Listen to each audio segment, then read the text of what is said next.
We are back, and it is time for something we call Overreaction Tuesday. I will say something that I think people are generally saying, and then Dan will tell us if that something is generally an overreaction. Like, if I said Hembo was a weasel for giving you a college football question, would that be an overreaction? It's not an overreaction, Greeny. He's desperate. He's trying to bank wins at the end of the season. That's how the game works. Trick. So now you understand how this works. So now let's do some football questions. Control over the situation. If I were to say the Eagles' offense is in trouble without Dallas Goedert, would that be an overreaction? I think it would. Look, they struggled against the Colts on Sunday, but A, the Colts have a good defense. And B, it was their first game without Goddard. This is something they have to address. They're going to have to make adjustments to score points without him. But he's also not out for the year, and they'll get him back eventually. They have enough good players around Jalen Hurts that I think they'll be able to overcome this. Plus, they won that game where their offense struggled in Indianapolis. Next stop is Cincinnati. If I said the Bengals are still the AFC's most dangerous team, would that be an overreaction? No, it's not an overreaction. This is still a team that went to the Super Bowl last year, has all the same guys back, and improved offensive line. They still have Joe Burrow. Look, if you let them into the playoffs, AFC, you do so at your own peril. They have shown an ability to win a playoff game in Kansas City.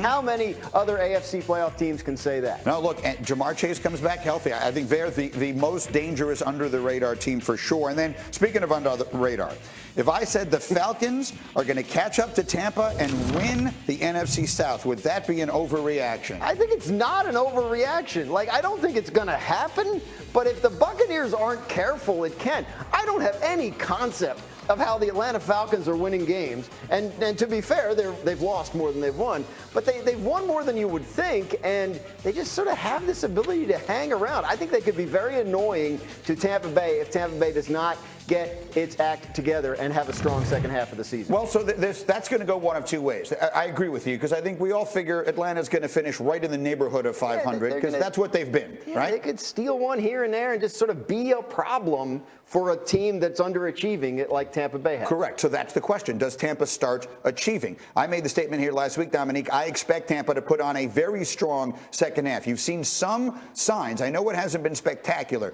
but some signs in their last couple of wins. I know Munich feels like a very long time ago, but it really isn't.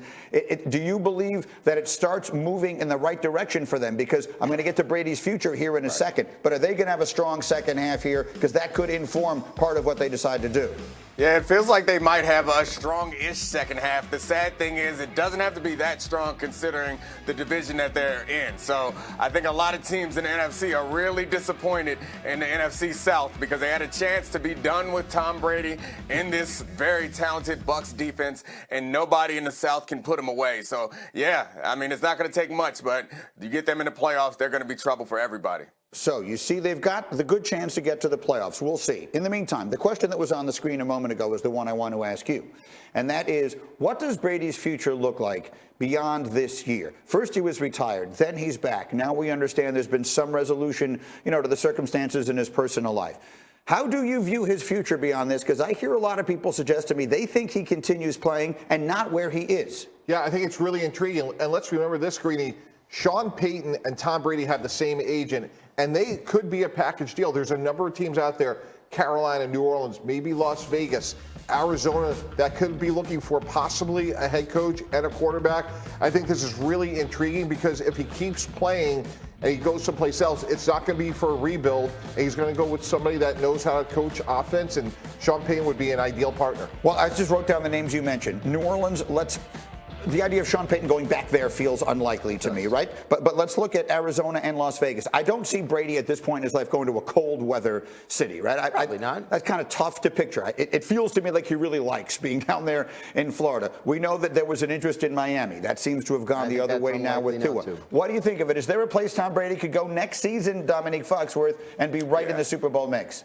I mean, I think not if he's bringing Sean Payton, because I think San Francisco would be a good place considering his history with that place. And I think New Orleans is not a bad idea because they have talent, but the Vegas thing seems wild to me because I can't imagine Tom Brady just coming back to try to pad his historic stats. And there's not the Raiders.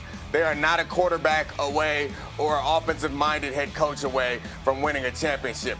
They need some help on the defensive side of the ball. They've been bad at defense for quite some time, and Max with 2 X's Crosby is not enough to make them good. They're going to need to do something there. So I can't imagine Tom Brady wants to go to Vegas and just get beat up on, honestly. Well, can I push back on that a second here, Nick? They're like 6 possessions away from having like the best record in the entire NFL. If Brady gets you 1 more possession in about half their games this year, we're having an entirely different conversation about the Raiders.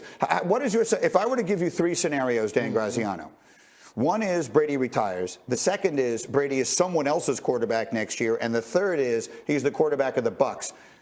Where would you rank those in terms of likelihood? I think you ranked them correctly. I think retirement, someone else's quarterback, and then the Bucs are the least Bucs likely. is last. Yeah, look, he's a free agent. We know he was dabbling with the idea of going to Miami last offseason, like he had retired, right? Like he wasn't super eager to get back to Tampa even to play this year. Now he's going to be a free agent and be able to pick his next team if indeed he wants to continue playing. So I would expect that if he does come back, it would be for a different team besides Tampa. And when he says pick his own team, hand in glove is picking his own coach, and that's where the Sean Payton dynamic is really interesting. It is interesting. I mean, now the Raiders have a coach that he already knows.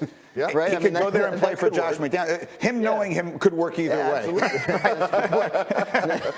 Based upon the things that we've seen. Go ahead, Neek. What's the likeliest scenario? Give me that, Neek. You got that crystal ball working down there in D.C. Give me the crystal ball. Yeah, I hate to do this to you, Greeny, but I think people assume that because I'm a former player, I can jump into the minds of former players and tell you what they're thinking.